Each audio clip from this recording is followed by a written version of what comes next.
चंदनपुर एक सुंदर सा गांव था जहां की सुबह आमतौर पर पक्षियों के चहचहाने से होती थी। उसी गांव के चौक पर राजू अपनी रेडी को जोर लगाकर धक्का दे रहा था, जिस पर केवल बड़े बड़े और गोभी के ढेर लगा था। सूरज सिर पर था और राजू के चेहरे पर निराशा। गोभी ले लो, खेत के ताजे मीठे गोभी ले लो।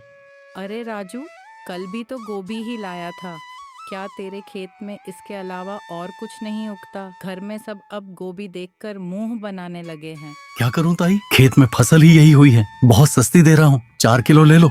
नहीं रे बेटा, मुफ्त में भी देगा तो कोई नहीं खाएगा। कुछ नया लाए तो बता देना, सबको कुछ नया चाहिए। पर नया लाने के लिए पैसे कहाँ से आएंगे?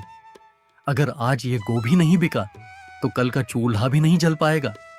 राजू वहीं सड़क किनारे परेशान होकर बैठ गया। तभी उसका पुराना दोस्त बल्लू वहां से गुजरा। राजू की परेशानी सुनकर उसने एक ऐसी बात कही जो राजू के दिमाग में घर कर गई। क्या हुआ राजू, आज फिर गोभी का ढेर घर ले जा रहा है? भाई, तूने शहर में उस दुकान पर काम किया था ना, जहाँ लोग सब्जियों को कट कर एक पतली परत में लपेटकर कुछ नया बनाते थे। क्या कहते हैं उसे? Spring roll. हाँ बल्लू, वो लोग सब्जियों का ही इस्तेमाल करते थे।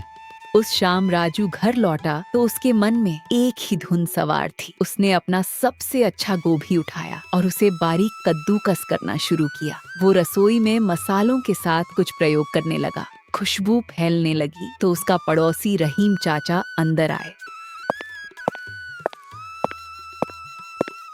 राजू मियाँ, यह कैसी खुशबू आ रही है? आज क्या कोई दावत की तैयारी है? आइए चाचा, दावत तो नहीं पर एक कोशिश कर रहा हूँ। ये देखिए, मैंने इस गोभी को मसालों के साथ पकाकर बेसन और मैदे की इस पतली लोई में भरकर क्रिस्पी रोल बनाए हैं। अरे ये तो बड़े अजीब लग रहे हैं। क्या लोग खाएंगे? यहाँ तो सबको कचौड़ी समोसा पसंद है। स्वाद अच्छा हुआ तो सब खाएंगे चाचा। बस दुआ कीजिए कि ये ठीक से सिक जाए। कल सुबह गांव के चौराहे पर मैं इसी का ठेला लगाऊंगा। अगली सुबह सूरज की पहली किरण के साथ ही राजू गांव के चौराहे पर पहुंच गया था। अरे राजू, आज तेरा ये कद्दू का ठेला बड़ा चमक रहा है। ये कड़ाही में क्या तल रहा है भाई? सुबह सुबह जलेबी बना रहा है क्या? नहीं सुखीराम भाई, इसे गोभी के क्रिस्पी रोल्स कहते हैं। शहर का मशहूर नाश्ता है। आज पहली बार अपने गांव लाया हूँ। साथ में पुदीने की तीखी चटनी भी है। बेटा, ये दिखने में तो बड़े कड़क लग रहे हैं। क्या ये बुजुर्गों के खाने लायक हैं? मेरे दांत अब सख्त चीजें नहीं चबा पाते। बाबा, ये बाहर से कुरकुरे हैं पर अंदर से एकदम मक्खन जैसे मुलायम। आप बस एक बार जरा सा छक्कर देखिए।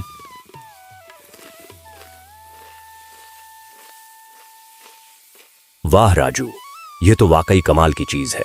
इतना नरम और जायकेदार, और ये हरी चटनी, इसने तो सोई हुई जुबान को जगा दिया। दोपहर होते होते राजू के सारे कद्दू खत्म हो गए थे, लेकिन सब्जी के रूप में नहीं बल्कि क्रिस्पी रोल्स के रूप में। राजू ने आज पहली बार अपने हाथ में इतने पैसे देखे थे। अगले कुछ दिनों तक राजू का काम तेजी से चल पड़ा। अब लोग सुबह से ही उसके आने का इंतजार करने लगे थे, लेकिन जैसे जैसे काम बढ़ा, राजू के पास संसाधनों की कमी होने लगी। क्या बात है राजू मियाँ, काम कैसा चल रहा है? आज चेहरे पर वो चमक नहीं है। काफी थके थके लग रहे हो। चाचा, काम तो बहुत है पर हाथ सिर्फ 2 हैं। लोग ज्यादा मांग रहे हैं और मेरे पास कड़ाही इतनी छोटी है कि एक बार में सिर्फ 10 से 12 रोल ही बन पाते हैं। गोभी कसते हाथ जवाब देने लगे हैं। अरे, अगर बरकत हो रही है तो घबराता क्यों है? शहर जा और एक बड़ी कड़ाही लेकर आ। और सुन, सारा काम अकेले क्यों करता है? किसी को साथ लगा ले। तूने साधारण से गोभी को पहचान दिलाई है, अब खुद को एक बड़ा व्यापारी बनाने की सोच। रहीम चाचा की सलाह मानकर राजू ने अगले दिन अपनी रेडी नहीं लगाई। वो पास के बड़े कस्बे के बाजार गया। आइए भाई साहब, क्या दिखाऊं? होटल के लिए बर्तन चाहिए? मुझे रोल्स तलने के लिए सबसे बड़ी कड़ाही चाहिए। और हाँ, एक ऐसी मशीन भी देना जिससे सब्जियां बहुत जल्दी कद्दूकस हो सकें। शहर में दुकान खोल रहे हैं क्या? नहीं साहब, गांव में मेरा छोटा सा काम है। वहाँ लोगों को उसका स्वाद बहुत पसंद आ रहा है। राजू जब नए बर्तनों के साथ गांव लौटा तो शाम हो चुकी थी। उसने ढेर सारे कद्दू खरीदे। उसने रात भर जाकर नई मशीन से तैयारी की। अगली सुबह जब राजू चौराहे पर पहुंचा तो उसकी रेडी का नजारा बदला हुआ था। बड़ी कड़ाही सूरज की रोशनी में चमक रही थी। अरे भाई राजू, बर्तन तो बड़ा कर लिया। सुना है मशीन भी लाया है, पर क्या स्वाद वही रहेगा?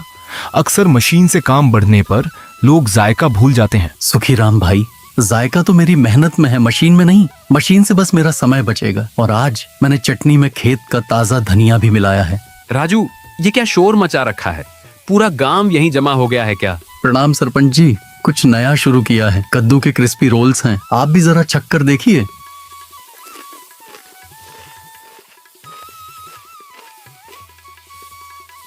वाह, मैंने शहर में कई चीजें खाई हैं, पर तुम्हारी ये गोभी की फीलिंग और देसी चटनी, इसका कोई जवाब नहीं। राजू, अगले हफ्ते शहर से कुछ बड़े अधिकारी गांव आ रहे हैं। क्या तुम उनके लिए भी ऐसा कुछ इंतजाम कर सकते हो? ये तो मेरे लिए सौभाग्य की बात होगी साहब। राजू के लिए यह सिर्फ एक ऑर्डर नहीं था, बल्कि उसके हुनर को मिलने वाली सरकारी पहचान की शुरुआत थी। तय दिन पर शहर के अधिकारी गांव पहुंचे। राजू ने बहुत ही सफाई और सादगी से उनके सामने गर्मा गर्म रोल्स परोसे। अरे यह तो वाकई लाजवाब है, इतना शुद्ध स्वाद। हैरानी की बात तो यह है कि गांव के माहौल में तुमने इतनी सफाई का ध्यान रखा है। राजू, क्या तुम कभी शहर आकर अपना स्टॉल लगाना चाहोगे? साहब, शहर में तो बहुत लोग हैं। मैं चाहता हूँ कि मेरे गांव के लोगों को यहीं पर अच्छी और नई चीजें खाने को मिले। मैं यहीं रहकर अपने काम को बड़ा बनाना चाहता हूँ। बहुत खूब, तुम्हारी यह सोच देखकर अच्छा लगा। हम तुम्हारी मदद करेंगे ताकि तुम एक पक्की दुकान खोल सको। अधिकारियों की मदद और अपनी मेहनत की कमाई से